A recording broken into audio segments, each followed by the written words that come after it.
no me creas, o sea, no creas lo que te estoy diciendo. Ve a las fuentes. ¿Quién me está contando la información? ¿Cómo la está utilizando? Realmente abrir la mente y pensar en todo el contexto.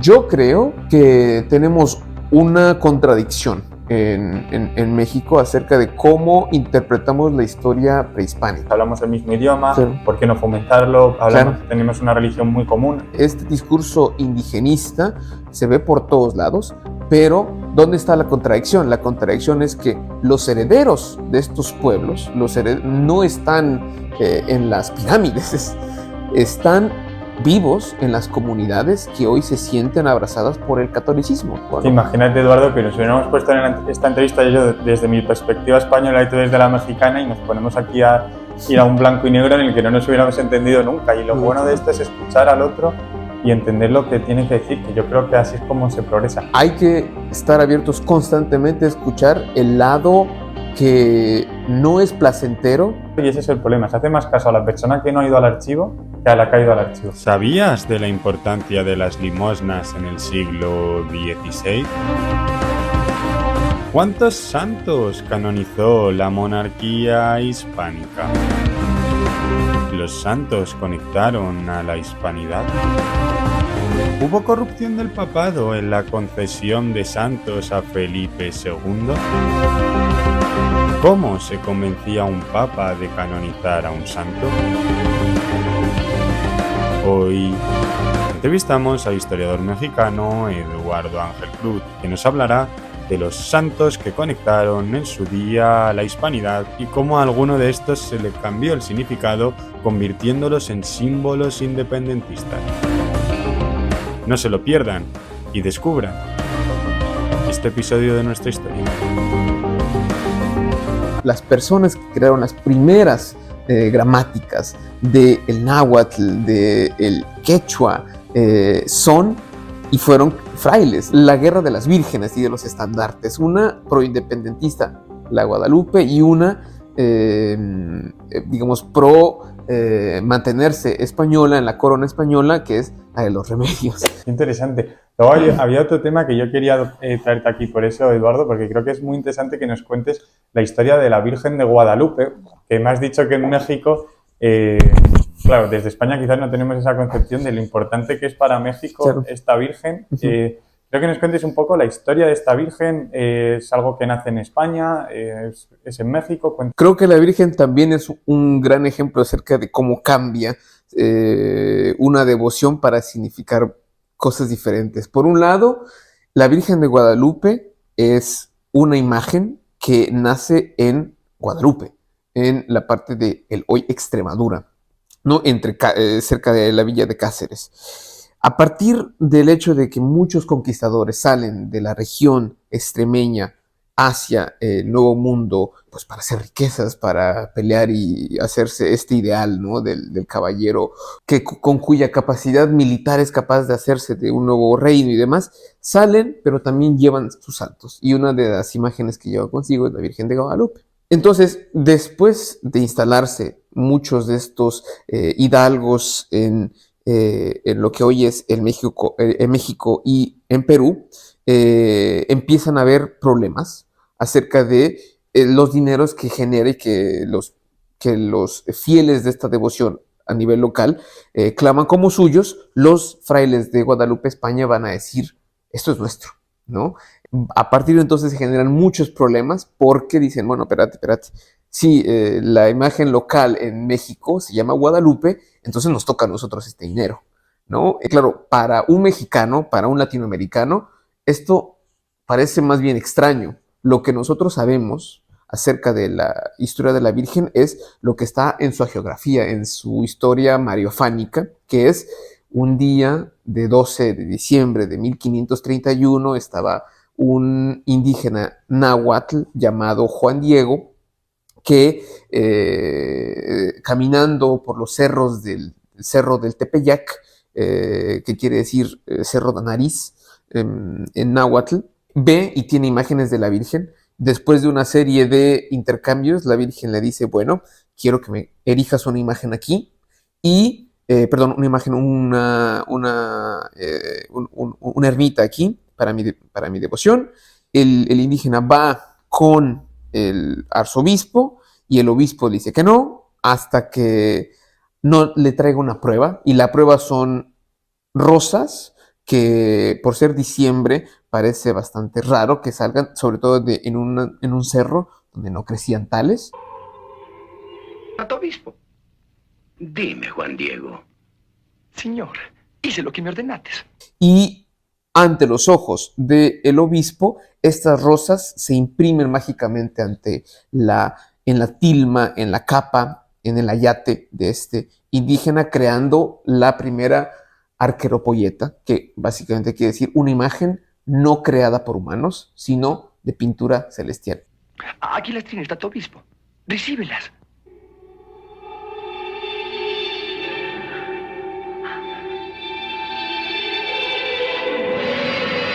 Esa es la historia que tenemos nosotros, Sí, sí. ¿no? Cuando nosotros escuchamos el tema de las limosnas y las peleas, parece muy extraño, pero en realidad está muy conecto. Mi hipótesis es que la leyenda muy linda, muy sentimental, a la cual, muy milagrosa, a la cual muchos latinoamericanos hoy día depositan su fe. Esta leyenda, sin embargo, nace de este problema. Nace del problema, ¿la Guadalupe de México es mexicana o es española? Y entonces, este debate acerca de quién se queda con el dinero de esta Guadalupe es lo que suscita la difusión de la leyenda que yo llamaría la tradición aparicionista. Es decir, es en ese entonces cuando dicen, bueno, no es una imagen, no es una copia, es una arqueropolleta, es un designio divino, y por tanto los dineros que se junten se quedan acá, punto. Entonces, claro, a partir de entonces, lo menos importante es el tema de dónde viene o de dónde va. Para la gente de a pie, lo que les importa es si hace o no hace milagros, ¿no? Si cura o no cura, pero eso no quita que en su origen existiese un debate muy fuerte acerca de dónde viene esta devoción, ¿no? Todo aquel que quiera apoyar, como siempre digo, Trincheras Ocultas, puede hacerlo a través de Patreon. Les voy a dejar por ahí abajo el link, y también van a tener ahí un código QR que les puede llevar directamente a esto. También les quiero anunciar que he creado una newsletter mensual, que también voy a dejar por aquí el QR, donde actualizo cada mes los vídeos que he subido, los artículos que comparto en Voz Populi. Todo eso les va a poder permitir ver todos los trabajos que realizo durante el mes. Y ya para acabar, también decirles que hay más de un 80% de las personas que ahora mismo están viendo este vídeo que no están suscritas al canal, así que por eso también les animo a que lo hagan para poder seguir apoyando a Trincheras Ocultas y que sigamos, ¿no?, en esta tarea de divulgar el legado hispánico en el mundo. Y es verdad lo que decías, que justo luego esto se puede quedar con la causa independentista, que se usa este santo ya como algo ya de México, cuando era algo que podía haber conectado y poder seguir conectando España y México, ¿no? Claro, de hecho es un episodio fundamental porque la nación mexicana tiene una conexión, digamos, casi esencialista con el culto guadalupano a este punto. ¿Por qué? Porque el denominado padre de la patria, que es Miguel, ¿cómo se llamaba? Miguel Hidalgo y Costilla, perdón, que era un cura de Hidalgo, bueno, del actual estado de Hidalgo, de Dolores, un pueblo, llama a rebelarse no contra España, sino contra la invasión ilegítima de Francia al reino de España de Fernando VII, ¿no? Y que deponen y que ponen a José Bonaparte y demás. Entonces dice, este es un gobierno ilegítimo, entonces hay que rebelarnos contra él. Y dice, viva la independencia, viva la Virgen de Guadalupe, viva Fernando VII. Entonces se vuelve esta consigna el llamado a resistirse a estos espurios autoridades coloniales, pero también utilizan esto como símbolo de guerra. Y entonces en los estandartes, aparece en verde, blanco y rojo, en medio la Virgen de Guadalupe. ¿Y Fernando VII? Fernando VII en la llamada, después se pierde esto, ¿no? Vale, claro. Matan como a los meses, capturan las fuerzas realistas al cura Hidalgo, lo ejecutan y dejan su cabeza como para que sepan, cuidado con lo que hacen, ¿no? Como era bastante habitual, pero después esto se sigue volviendo y, digamos, la causa ya no pro volvamos al rey deseado, sino es, oye, mejor por completo, independencia total, ruptura total, con España, ¿no? Pero vuelven a utilizar este símbolo que el símbolo era para que volviese, ¿no? El rey católico al trono de España. Ahora ese mismo símbolo se vuelve símbolo anti español. ¿Pero había una mayoría que lo respaldaba esto? ¿O...? Digamos, es que va por partes, ¿no? Entonces, las fuerzas insurgentes que llamamos nosotros utilizaban esto como su símbolo y mucha gente venía a apoyarlo, ciertamente. Ahora, ¿cuántos? Eso ya no me queda tan claro, pero lo que sí me queda claro es que las fuerzas realistas no eran tontas y utilizaban un argumento similar y utilizaron una bandera también con una virgen, que era la Virgen de los Remedios. Entonces, durante esta época se vuelve como la guerra de las vírgenes y de los estandartes. Una proindependentista, la Guadalupe, y una, digamos, pro mantenerse española en la corona española, que es la de los Remedios. Entonces, a mí me parece una cuestión fascinante que al final terminan ganando las fuerzas, independentistas, pero de nueva cuenta utilizan como símbolo de la independencia la Virgen de Guadalupe. ¿Y dónde se corona el primer emperador de México?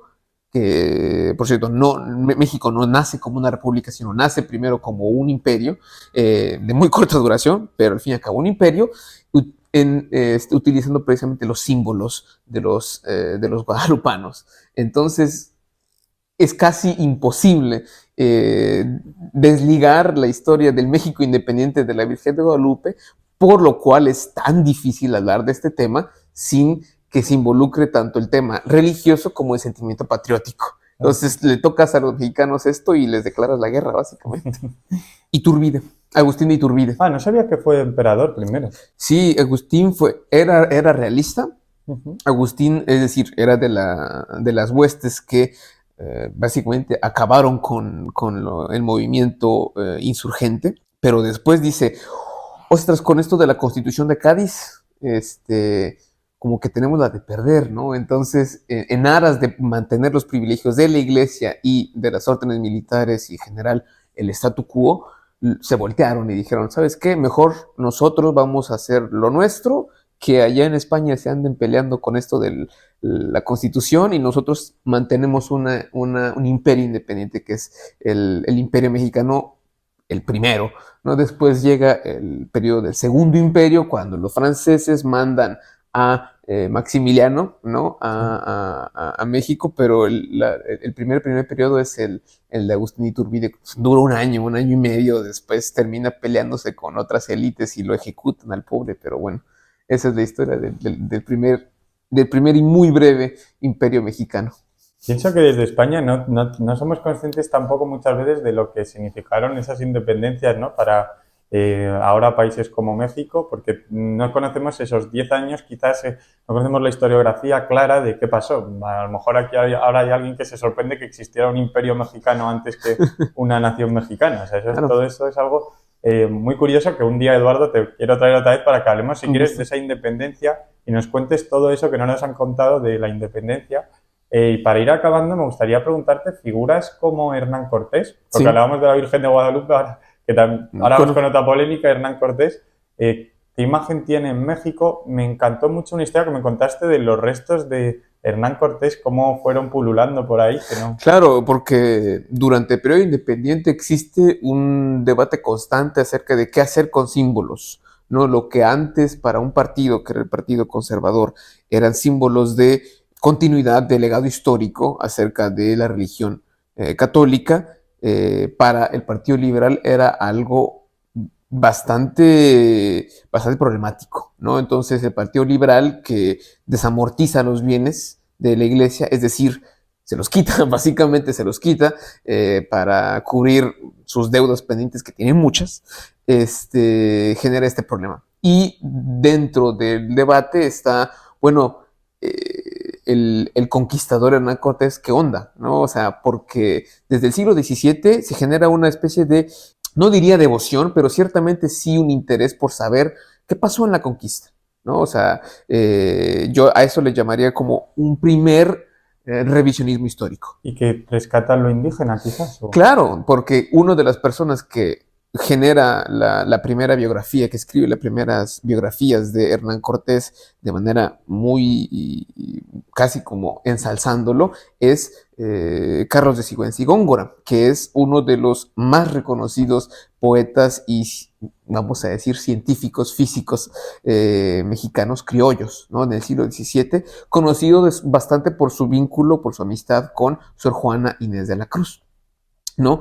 Y este escribe Piedad Heroica de Hernán Cortés. Y no es coincidencia que el mismo Sigüenza desarrolle un interés enorme por el pasado, entonces visto como pasado distante del Imperio Mexica, ¿no? Entonces, esto va de la mano, ¿no? Para esta gente del siglo XVII está de la mano la grandeza española de la grandeza indígena, que da como resultado la doble grandeza, vamos a decir, de los criollos. Este discurso se utiliza, aparece, reaparece, se cambia como todo, ¿no? Renace, cambia de significado en el siglo XVIII y después de la Guerra de Independencia también se vuelve un tema, ¿no? Entonces, lo que entonces se había visto como la discusión de dónde salen los criollos, ahora sale como de dónde salen los mexicanos. Y para algunos era genial que Hernán Cortés hubiese sido enterrado me parece,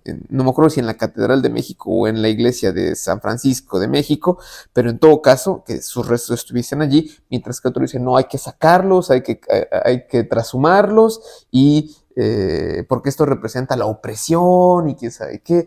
Entonces los pobres restos de Hernán Cortés salen, lo vuelven a enterrar, entonces se vuelve un tema bastante difícil para la joven nación mexicana, por eso, porque no es del todo claro la idea de qué es lo que fundamenta esta nación. Y creo que es un problema que existe para casi todas las naciones independientes, el tratar de definirse a sí mismas, ¿no? Y estos símbolos entonces van a tener que sufrir lo que bueno, los huesos ahí están, ¿no? O sea, no dejan de ser huesos, ¿no? Pero para la gente de la época significa mucho más, significa proyectos de nación, proyectos de pasado y sobre todo manifestaciones de poder, porque al fin y al cabo no es nada más el hijo de vecino el que dice vamos a exhumar este cuerpo, ¿no? Sino es o el presidente de los diputados, ¿no? O sea, también hay mucho poder detrás de esto, ¿no? De esas decisiones políticas. ¿Y en la actualidad cómo estará el tema? O sea, al final, ¿cómo ha quedado? Fuerte porque más allá de Cortés, per se, existe todo este debate hoy día en torno al legado histórico del colonialismo español en México, ¿no? Entonces, que también lo existe en Latinoamérica, pero yo hablo desde la realidad mexicana que me es más palpable y de nueva cuenta tenemos, digamos, los extremos. Creo que en esta era los extremos son los que suenan mucho más fuerte, ¿no? Está por un lado la gente que dice espurio, ¿no? La historia del colonialismo en América, violento, violadores, etcétera. Y por otro lado están los que quieren verlo como de manera mucho más romántica, incluso, casi una historia rosa. Al fin y al cabo, la realidad se encuentra mucho más en medio. Porque, por un lado, es innegable que la violencia de la conquista fue brutal, fue traumática para generaciones enteras, ¿no? Que vieron destruirse todos sus paradigmas culturales de una generación para otra, ¿no? Eso es innegable, ¿no? El hecho de que también hubiesen excesos es innegable, ¿no? Excesos condenados por la misma corona, que llegaban al punto de que Carlos V tenía genuinos problemas de que se iba a ir al infierno, ¿no? Y en su monasterio de Yuste decía, bueno, ¿cómo hacemos esto para que podamos estar bien con nosotros mismos, ¿no? Por las noticias que le llegaban. Eso está por un lado, ¿no? Pero por otro lado también es innegable que la cultura mexicana, la cultura latinoamericana, tiene un vínculo con España que que a mí me parece muy simplista querer borrar de tajo, ¿no? Entonces, yo creo que la memoria histórica requiere ambas vistas, ¿no? Requiere reconciliar el tema de la memoria, el tema de la memoria triste, como con la memoria orgullosa de decir somos una nación muy compleja, somos una sociedad muy compleja que arrastramos de acá, de allá y de muchas partes, ¿no? Pero me parece triste que esto se vuelva tan polémico, porque claro, porque suscita este tema, ¿no? Suscita incluso discusiones acerca de hoy día si existe todavía colonialismo cultural, no solamente con España, sino con otras partes, y ya no, se vuelve un tema tan complejo que ya no podemos acordar si es blanco o es negro o es gris, ¿no? Yo creo que lo que hay que hacer es quizás rescatar todos esos vínculos comunes, resaltar también ese patrimonio que hay reconocido por la UNESCO también, Claro. ¿no?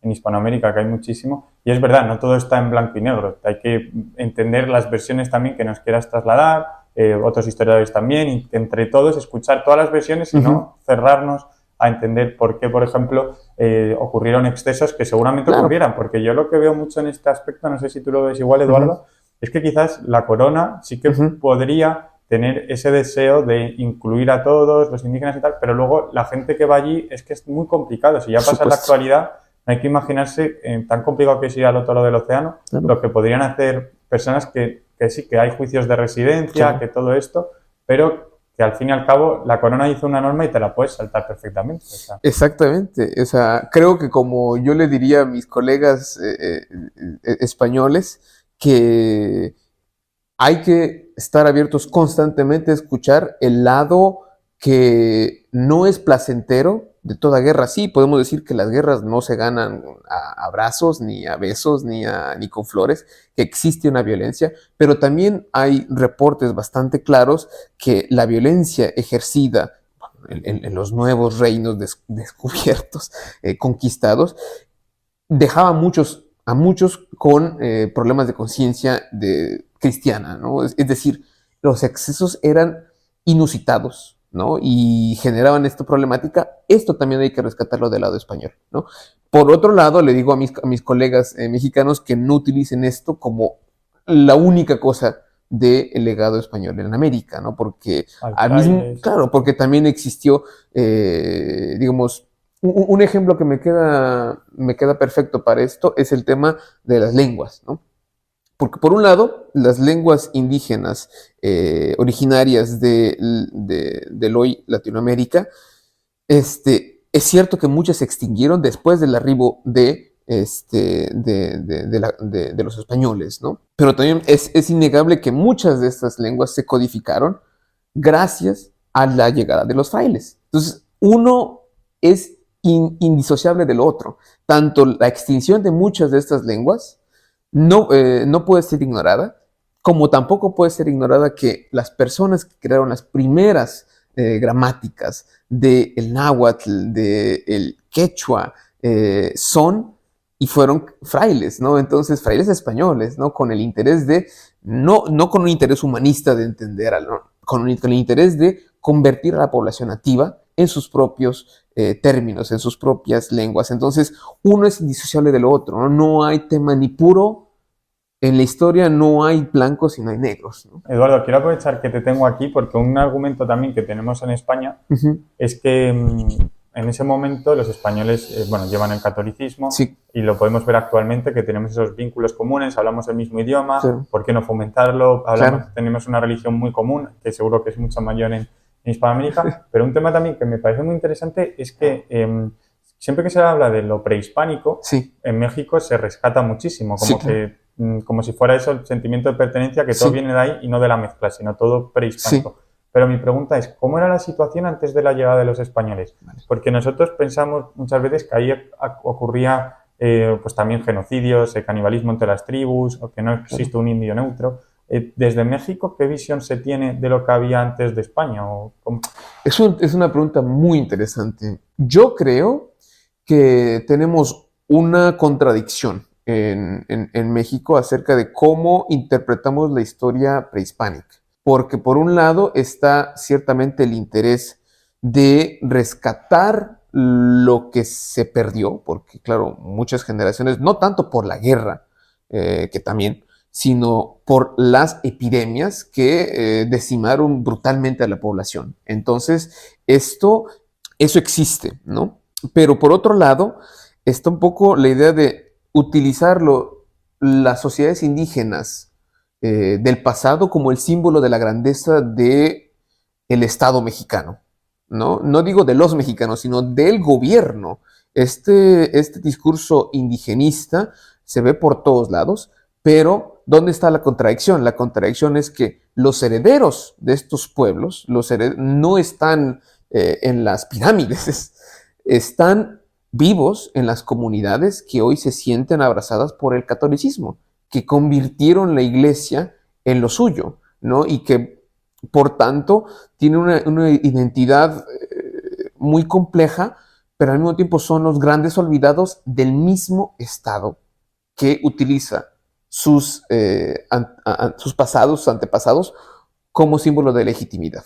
Yo creo que un ejemplo que a mí me parece claro y muy triste es el tema del Tren Maya, una iniciativa generada desde el gobierno del expresidente Andrés Manuel López Obrador, quien instrumentaliza mucho este discurso del indígena, que historiadores le llaman el discurso del indio muerto, es decir, la grandeza del gran México Tenochtitlan, la grandeza de los mayas y demás, y entonces utiliza este discurso para crear su proyecto de infraestructura para conectar el sur, específicamente las zonas de Cancún, de la Riviera Maya, con otros pueblos más, digamos, olvidados, menos frecuentados por los turistas, a través de un tren que cruza la selva, ¿no?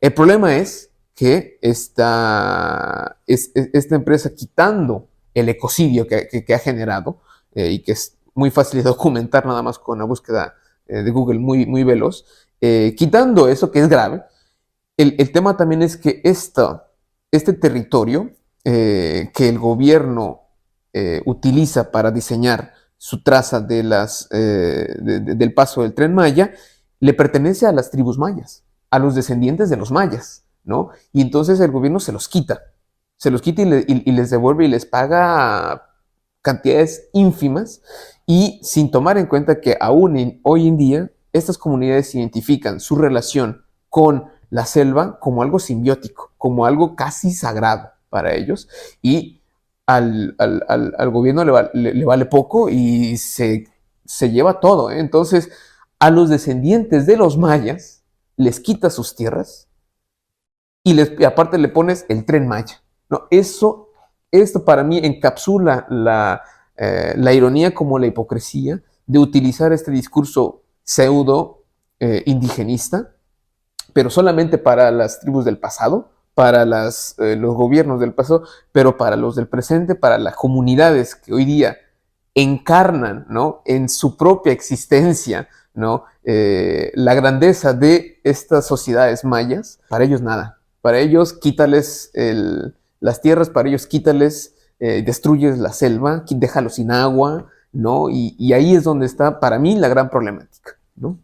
Eduardo, yo creo que ha quedado muy buena entrevista, y también esto último, muy interesante también para comprender qué pasa cuando entra la política en la historia. Porque yo creo que lo hablábamos la última vez, que realmente si tú vas a un archivo y me dices, tal, encuéntrame la ejecución de un indígena a manos de un español, lo vas a encontrar enseguida. O al revés también, encuéntrame algo bueno que haya hecho un conquistador allí, también lo vas a encontrar. Entonces, muchas veces cómo se utiliza o se sesga esa parte, esa información que se saca, que se encuentra en archivos de todo. O sea, todas las cosas se pueden encontrar en un archivo casi.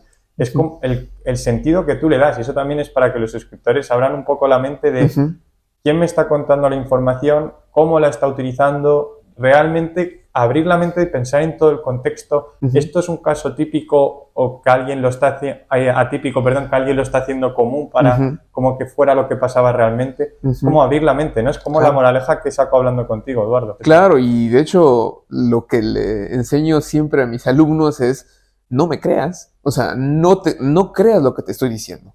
Ve a las fuentes, lee los libros que a ti te interesen. Cuando tengas un texto enfrente tuyo, pregúntate por qué esta persona dice lo que dice, y no te digo descuéntalo por completo, pero contextualízalo. porque de manera consciente o inconsciente todos proyectamos nuestras cargas morales, nuestros juicios personales dentro de lo que hacemos, ¿no? Entonces es algo que yo hago muy abiertamente como historiador de la iglesia, que digo, yo no soy alguien que me considere religioso.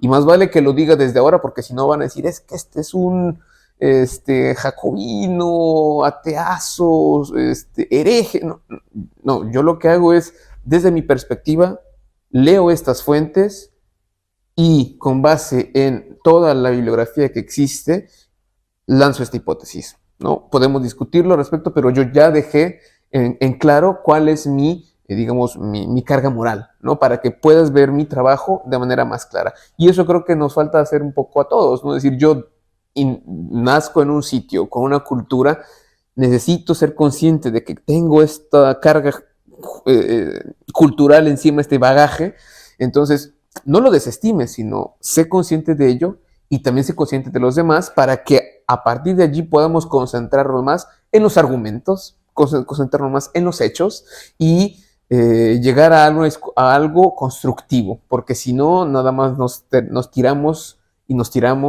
y no llegamos a ningún lado, ¿no? Imagínate, Eduardo, que nos hubiéramos puesto en esta entrevista yo desde mi perspectiva española y tú desde la mexicana y nos ponemos aquí a ir a un blanco y negro en el que no nos hubiéramos entendido nunca. Y lo bueno de esto es escuchar al otro y entender lo que tiene que decir, que yo creo que así es como se progresa. Y también me gusta mucho lo que has dicho de lo que dices a tus alumnos de no me creas. Uh-huh. Yo creo que eso es algo también que hay que decirle a los que vean este vídeo. No nos creáis, id a las fuentes, no penséis que nuestro mensaje es 100% verdadero, uh-huh. Porque si de verdad queréis buscar la verdad histórica o queréis buscar lo que vosotros estáis especializando, ir a las fuentes, uh-huh. Y no escuchéis tanto vídeo tal que te pueda a lo mejor influenciar si no conoces de primera mano lo que es. Tienes que confiar muchísimo, ¿no?, en la persona que te lo está diciendo también. Porque hay gente a veces que trata estos temas y a lo mejor no ha ido como tú a un archivo y que sabe lo que ha pasado. Y, claro. Se hace más caso, y ese es el problema, se hace más caso a la persona que no ha ido al archivo que a la que ha ido al archivo. Claro, y bueno, entonces cuando uno va, se da cuenta de que la realidad es mucho más compleja. O sea, hay muchos estudiantes que cuando van al archivo buscan algo y que lo van a encontrar, pero no van a encontrarlo como ellos quieren, sino van a encontrar un sistema mucho más complejo, un sistema jurídico extraño, y esto te obliga a leer más, a saber más y a contextualizar más. Entonces yo creo que eso es la gran ventaja de lo que hacemos los que investigamos esto, que es, somos muy conscientes de nuestros límites, y yo sería muy escéptico de cualquier interpretación que no admita primero estos límites. Es decir, si encuentras un libro que diga, esta es la historia verdadera de la verdad, ya desde allí no te creo, porque nadie sabe la verdad. Hombre, de hecho, Bernal Díaz del Castillo creo que tiene historia verdadera de la conquista de Nueva España. Claro, porque él se andaba peleando con otro cronista y dice, no, es lo que dijo este cronista está mal. Yo tengo la historia verdadera porque yo estuve allí. No, es decir, este tema está desde el siglo XVI hasta el día de hoy, ¿no? O sea, la verdad no existe de manera inocua, sino se construye a través de discusiones como la que tenemos hoy en día, como la que se tiene en las redes sociales, en los comentarios, ¿no? Es decir, la verdad no es simplemente digamos, algo que aparezca, sino que genuinamente se necesita consensos y también debates, ¿no? Entonces, por eso te digo que hay que ser muy escépticos de todo lo que se escucha en redes sociales y no importa cuánta confianza te genere una persona, si el discurso es simple, desde allí hay que tener mucho escepticismo, porque la realidad, hoy como en el pasado, es compleja, siempre, ¿no? Bueno, Eduardo, pues muchísimas gracias por haber aceptado la entrevista. Muchas gracias por invitarme, ha sido un gran placer discutir contigo y bueno, saludos a todo tu auditorio. Bueno, y nosotros cuando publiques el libro, pásamelo y lo dejaré por la descripción y también le daré promoción por aquí para que la gente pueda leerlo y pueda adquirirlo.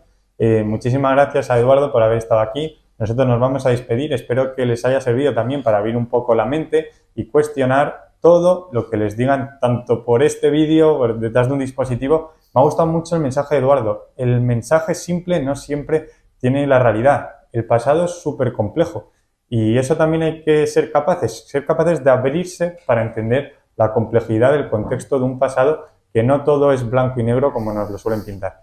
Muchísimas gracias por haber llegado hasta el final del vídeo y nosotros nos vemos en uno próximo por aquí, por Trincheras Ocultas. Todo aquel que quiera apoyar, como siempre digo, Trincheras Ocultas, puede hacerlo a través de Patreon. Les voy a dejar por ahí abajo el link y también van a tener ahí un código QR que les puede llevar directamente a esto. También les quiero anunciar que he creado una newsletter mensual, que también voy a dejar por aquí el QR, donde actualizo cada mes los vídeos que he subido, los artículos que comparto en Voz Populi. Todo eso les va a poder permitir ver todos los trabajos que realizo durante el mes. Y ya para acabar, también decirles que hay más de un 80% de las personas que ahora mismo están viendo este vídeo que no están suscritas al canal, así que por eso también les animo a que lo hagan para poder seguir apoyando Trincheras Ocultas y que sigamos, ¿no?, en esta tarea de divulgar el legado hispánico en el mundo.